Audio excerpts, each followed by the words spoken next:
Assalamu alaikum wa rahmatullahi wa barakatuh. Wa alaikum salam wa rahmatullahi wa barakatuh. Welcome back to the show. Sidi Bilal, it's a pleasure to have you back with us. Everyone is excited, I'm sure just as much as I am, to have you back on the show.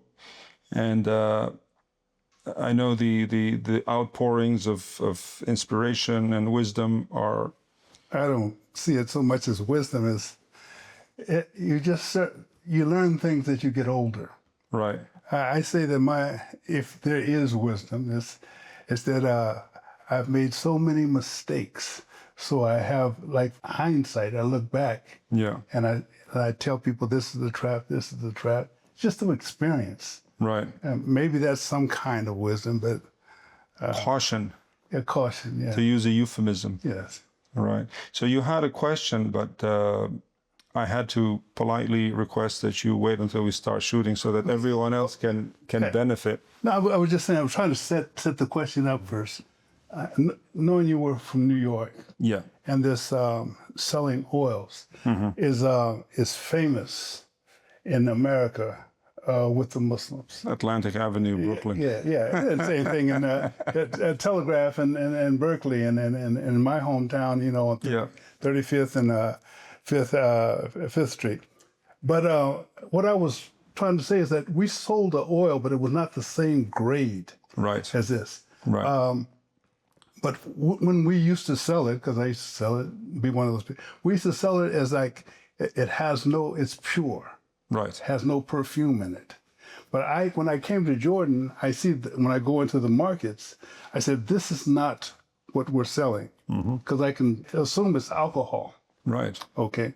Right. So, but now when I go back to what we used to sell in the corner, is that considered oil in your business, or do you consider it pure? Because that we swore on that. If it's considered oil, I mean, petroleum is also considered oil. Okay. But it's not considered oil in my business. Thank you for putting it that way. Pure, I mean, anything can be pure, Sidi. I mean, chemically speaking, canola oil can also be pure. Okay. Any oil can be, petroleum can be pure, olive oil is most often not pure.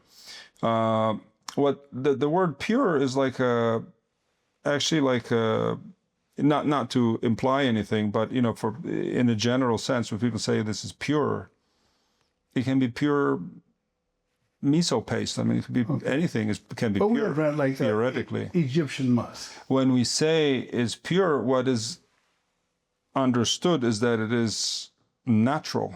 It's natural. And unadulterated. Yes. And that it is certainly not. When you say Egyptian musk, the oil that is generally sold in the street corners, like you mentioned, these shops, the Islamic souvenir shops and these kind of things. I don't mean to imply anything I'm sure there are many beautiful oils out there that brothers and sisters are selling.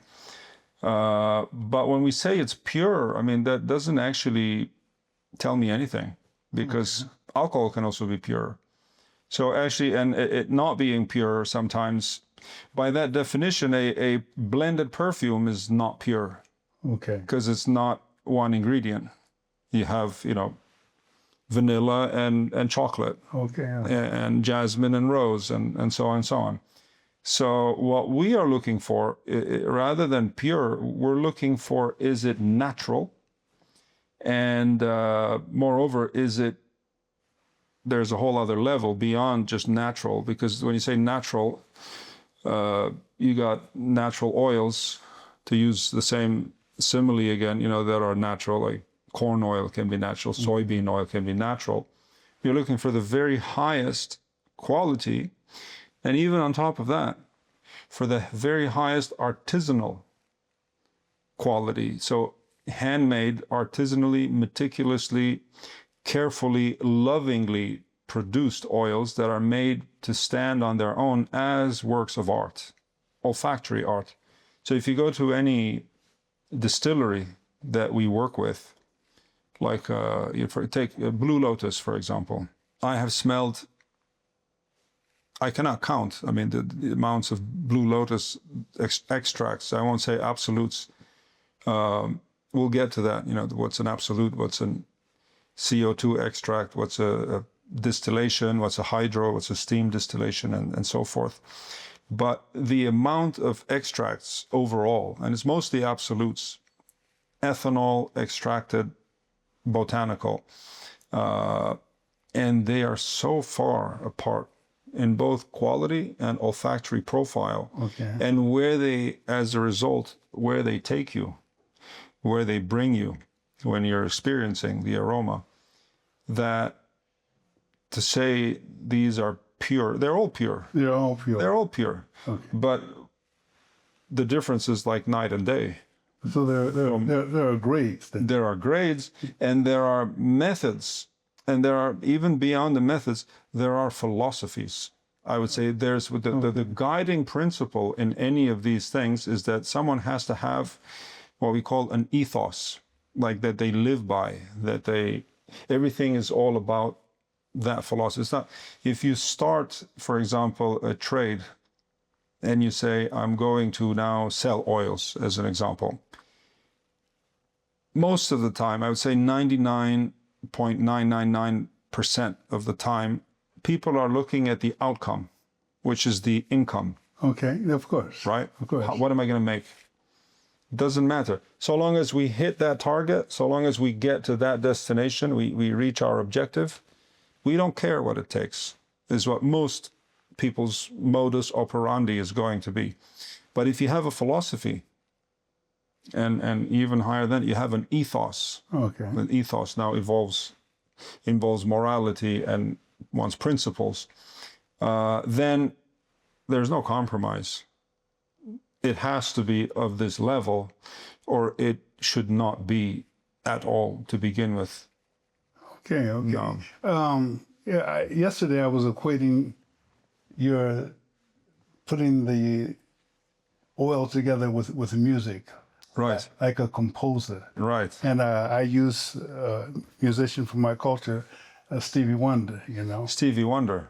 And I was saying to you that like his music, you can hear like two notes and you can say, that's Stevie. Yeah.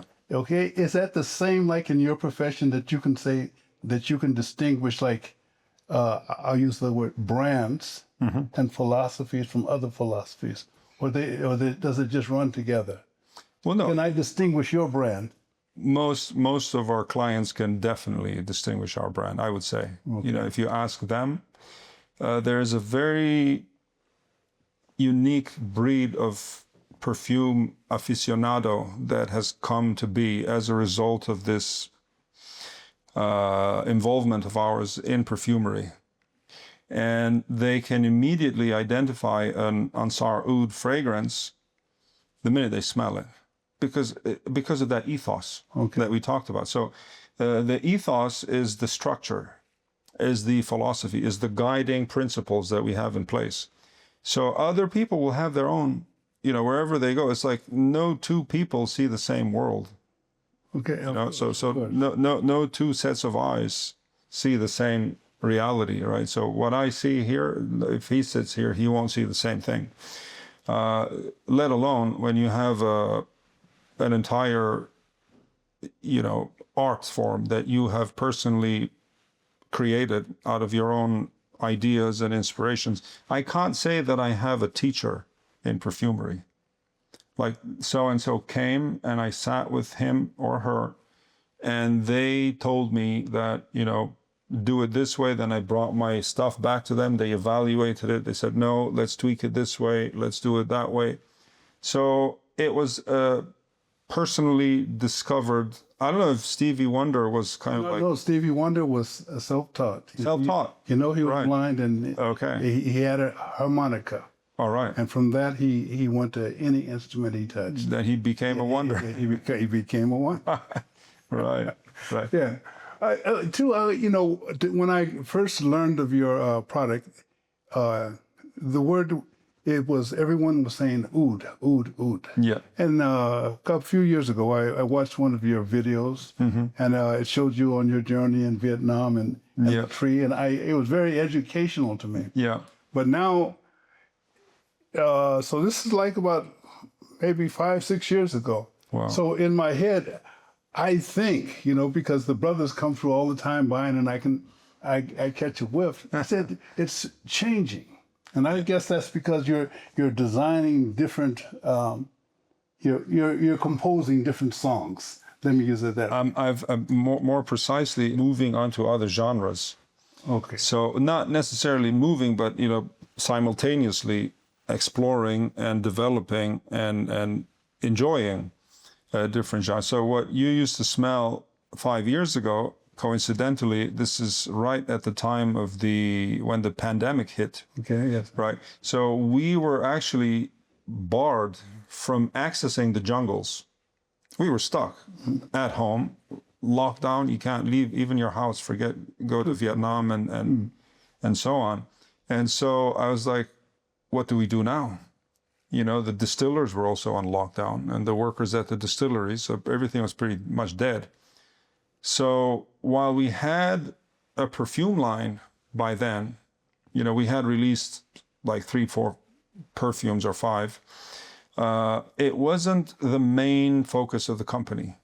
It wasn't the main thing that I did. I still, like you said, that you saw in the video, I used to go to Vietnam, I used to go to Thailand, Cambodia, and so on, and do my oil distillations. Now, with the lockdown, what happened is that we were out of business, technically, in terms of the production, and we still had oils to sell, but we couldn't produce anything. So I said, why don't we focus more on the perfumes? Okay, let's wait until the jungles open up again to get back to the distillery. And why do we start focusing on the perfumes? And so I wanted to do something, not by choice, but because of the circumstances that I was in. I was in Turkey, and the atelier, as you know, is in Jordan. So I couldn't come here. The airports were closed. You couldn't travel. So I said, I'm going to compose this, and it's quite actually, propitious that you should bring out Stevie. Yes. And him being blind. Yes. Because I actually fashioned that perfume after one of my muses when I was a child. I used to love Homer, specifically the Odyssey. Of course. Right. So the blind poet. And it was when we were kids, there was none of the things that our kids have access to now. So books was pretty much so that was the genre. What you got, right? So reading the Odyssey was like so fascinating for me, and just wondering like, how can he write this? And he was a blind man. I said, well, now it has come where I have to replicate what he did and be a nose-blind perfumer, And what also inspired me, because you also mentioned music, coincidentally, Beethoven composed the Ninth Symphony when he was not blind, when he was deaf. Yes, that's right. A blind poet, he can still talk, he can still recite. A blind musician, he can still hear. But Beethoven, he can't hear. He can see, but he can't hear. So he's composing music that he will never be able to listen to. Yes. Can you imagine that?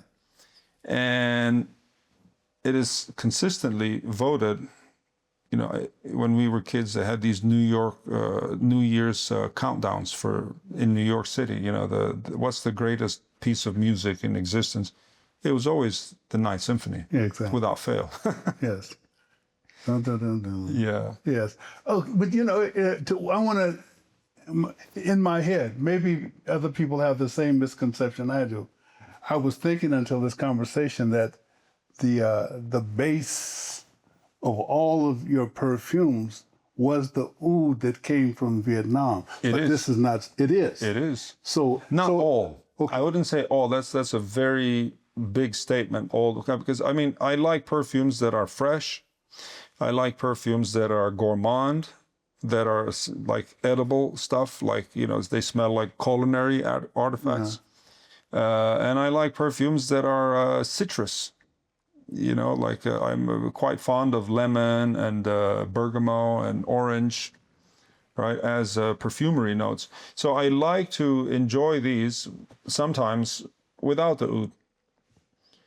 Okay. Right. So we have other aromatics that we actually ground the perfume on. I would never say that it's oud free.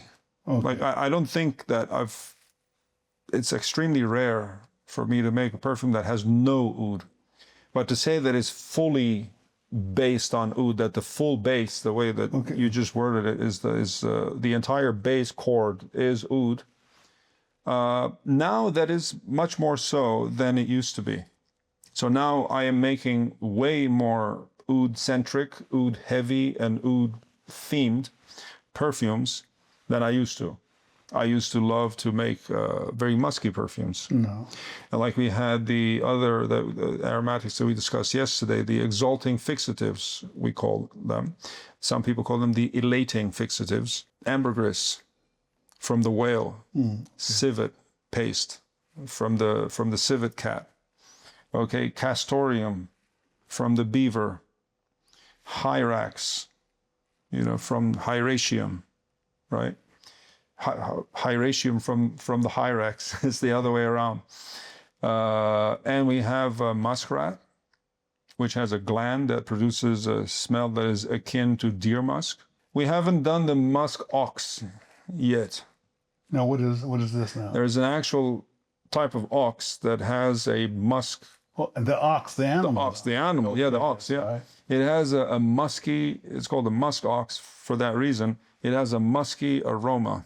Now, I never got into that because oxen are quite, I've never heard anybody distilling or capturing either the gland or, you know, whatever it is that gives it that smell. But pretty much we've covered all of the animalics. Okay, yeah, the animals with these musk sacs or these glands with these specific aromatics. No, the human must have one. Of course. And I say that because I remember they had one of these famous. They call them perfumes or something. They use it. And I used to tell my son, that doesn't smell good. Yeah. It smells like human sweat. Yeah. You know? And I think they were actually using it because people were attracted to that human gland. Pheromone. Okay, that was so it wasn't my imagination. I don't know if they were actually using it. Okay. I highly doubt. But there's something that does that though. Yeah, in the human, you know, on the human body, you know, in your sweat glands, you know, especially in the places where they're most concentrated, right? There are pheromones that are given off, and they do smell to a certain degree like civet and deer musk, and the other less so like the other animal. Maybe muskrat would be one. But I mean, I'm only hypothesizing. I have no evidence. Yes. I have nothing historical data to go on when I say this. In the past, there must have been a crazy perfumer in Europe somewhere who thought that that's a good idea. That's not me. Okay. I love the musk of the deer because this is in the Sunnah. You know, this was the most beloved scent to the Prophet, alayhi salatu wasalam. So, okay, does it have a specific name? Deer musk? Deer musk. The ones that's specific to the Prophet sallallahu alaihi wasallam. Just deer musk. That's what it just deer musk. We cannot I mean, we can only hypothesize where it came from. You know, most likely it was from, obviously it was coming from India, right? But was it harvested in the Himalayas? Was it harvested in Nepal? Was it harvested in Bhutan or Kashmir or Vietnam? Much less likely. Allah knows best. And I don't want to say because we don't have that data. We don't know. But the spice route, the trade routes of the caravans coming from India, they carried musk. Yes. And it was the scent of choice of the Prophet ﷺ, and it's, as you well know, in the Quran, named as the scent of paradise. ختامه مسك. Yes. وفي ذلك فليتنافس المتنافسون. Its fragrance is musk. And in that, precisely in that, let whoever would be competitors compete. Okay, okay. Also, the oils really have a like an elitist character to them, because first of all, have they always been expensive and out of the reach of the like the average man? Because the average, like today, for your oils, the reality is that the average person has to really reach in his pocket. Now, I did hear the Sheikh once at the same sub I was in. He said something that the shadow, you can spend 1/3 of your salary on oils. You can spend 1/3 of your wealth on fragrance. On fragrance. Yes. That everyone in the room was saying, like, you know, it was something new to us. So it's always been out of the reach. It's been one of these luxury things, like gold. You know what it is? It's actually, you know, that's just a very well preserved prejudice that is propagated. I don't think oud oil has ever been more affordable than it is now. Like I have oils now for sale on the website that you can buy for $100, right? Now, the same people that will tell you these are out of my reach, they'll spend $100 on a designer smell. Yeah, of course. They'll go buy their Armani and whatever, right? Yeah. And say this is affordable. So why is the bottle of oud out of reach, but the designer fragrance is not? It's just you know, people look, they don't delve into something. They just take whatever is the word of mouth that goes around and say, oh, his stuff is expensive. Actually, it's not. Of course, I have oils that I would not sell for $10,000 for one bottle, like 1/4 Tola bottle like this, right?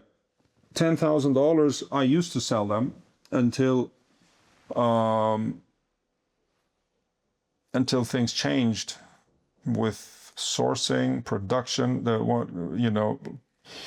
I had 2 teachers. This is news. This is going to be big news for everyone who hears it. I'm just saying it here in passing. I was planning to break everyone in on this, to let everyone in on it. I had 2 teachers in Taiwan. On Eid, one of them died on exactly a month ago. And his funeral was just 9 days ago in Taiwan. And the other one is terminal with cancer.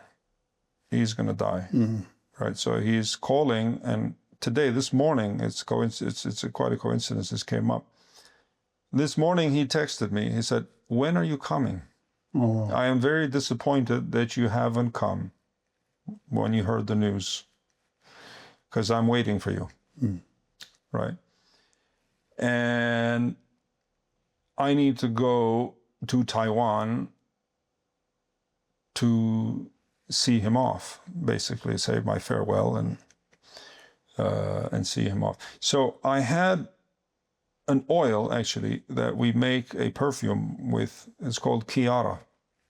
Kiara Limited was the previous name. Then I just lost the Limited because it started to sound like a UK company. Okay.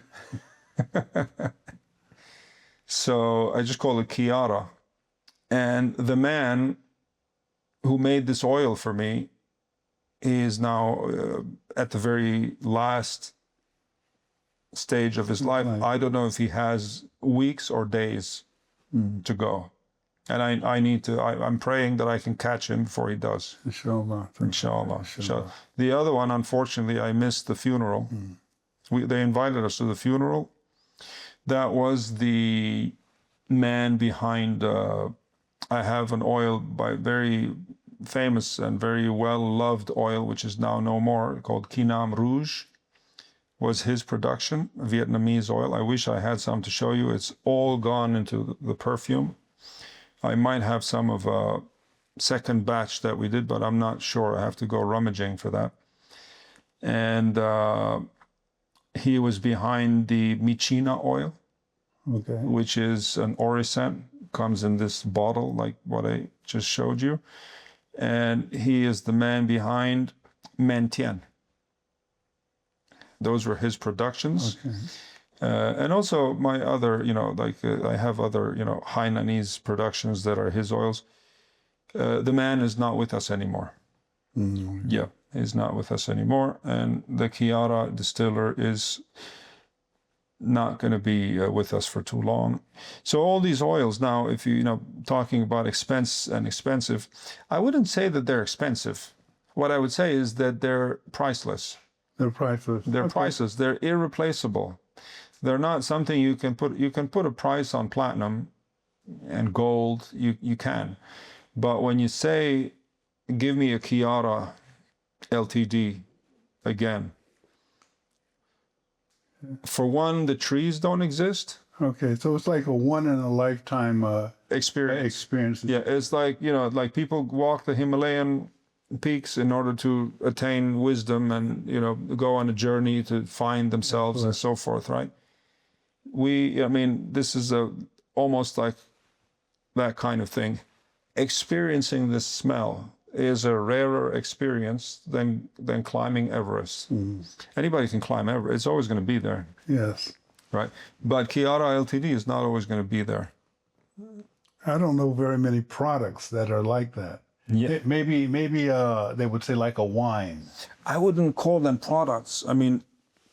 Because, since this came up, would you call since we brought it up just now, would you call the Ninth Symphony a product?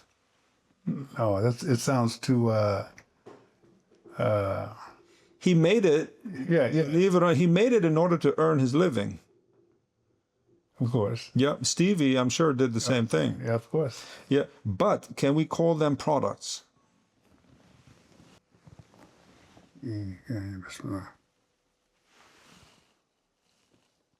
Okay. Now I just got two waves. I got initial, and then something else came in. Yeah. Now, I'm not good at compartmentalizing the aromas I take. Yeah. I just I'm like everyone. I experience them.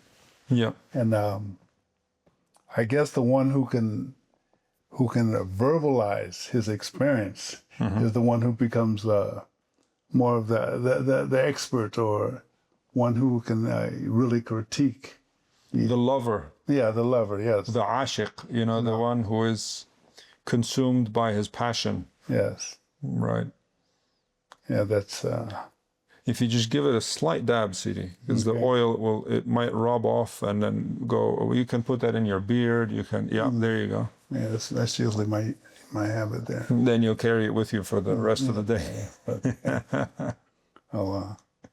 Now, if I may say this might sound out of place. It's a recurring theme in this series of the Morning Oud Show, but my senses have been restored after smelling that. Oh, okay. From a sale of our photographer, Sidi Ibrahim. He came in today. All of you will remember when Josh came in with the Tom Ford stuff. Oh. I had to get a gas mask, right? He walked into my kitchen. We hadn't had breakfast, right? So he just comes into my kitchen, and I'm like, oh my God, am I burning something? What's going on? I'm like, that's you. It's like, you came to my house wearing that?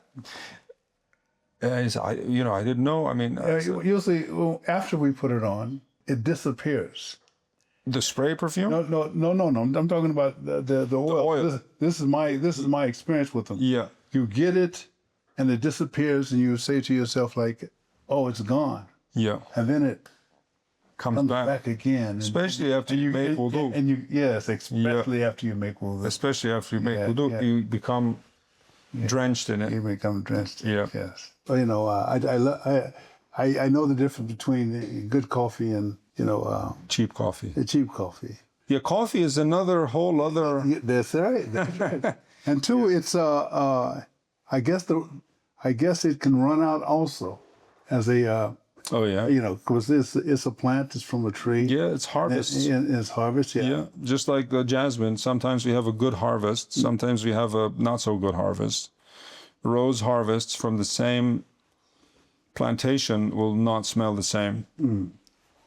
From season to season they change. If you think about it, trees and plants, what actually are they? A tree is a statue made of water. If you could just think of that for a second. A tree is a water statue. It's like it takes the water and then it lives. It's like almost like inflating a balloon, if you can imagine. You put the air in, then the balloon is there, right? So the tree is like that. So the plants are like that. Jasmine, rose. Without the water, they become dust. They become withered and shriveled and yellow and crumbled, and if you pulverize them, you have dust, dirt. Right? So the tree is actually a statue made of water, and so is the flower. So the water is more important than anything when it comes to even distilling oils. You can change the aroma of an oud oil dramatically just by virtue of using a specific type of water with a unique mineral content, with a unique content of soil particles that from the earth that it came out of. And in the case of harvests, this is the rain that comes down, right? So you can see the mercy of Allah, how it comes down on the trees and the plants, and we get all these different smells. And from harvest to harvest, they change. Anyone, like the farmer would understand that metaphor. Yes. Because I want to change one thing, because maybe it's your metaphor is better than mine, but the statue with water. Yeah. I would say more it's forms with water, because once you say statue, it takes the living. Did I say statue? Yes. I said. I think, let me edit that. Let me say monument. Okay. I will call it a water monument. Definitely. I think it's a more fit, because a statue is something that's carved. Yeah. Yes. Right. If you call it a monument, you can have a natural monument that is just a rock formation. It's to me, this is a monument. Right there. Okay. Now, is that? That's it. That's an oud tree. That's not. Yes, that's not there just for a show. That is an actual tree from Cambodia. From Cambodia. Yeah. My very first trip to Koh Kong. Okay. And every time I send it out somewhere, it always comes back. So it's like a boomerang, I've sold it. Oh, okay. And then it's come back to me. They're like, would you like to buy it back? I'm like, yes, please. Now I'm never selling it again. All right, Yeah. It's like when you have like a very beloved pet, very loyal, and then you left them somewhere because you couldn't bring them along, and then they found a way and came all the way back to you. They have stories like that, these Japanese dogs, Okay, yes. Yeah. So this is exactly like that. Yeah. And it has a personality. It does. Yeah. You know what it says? If you read Arabic,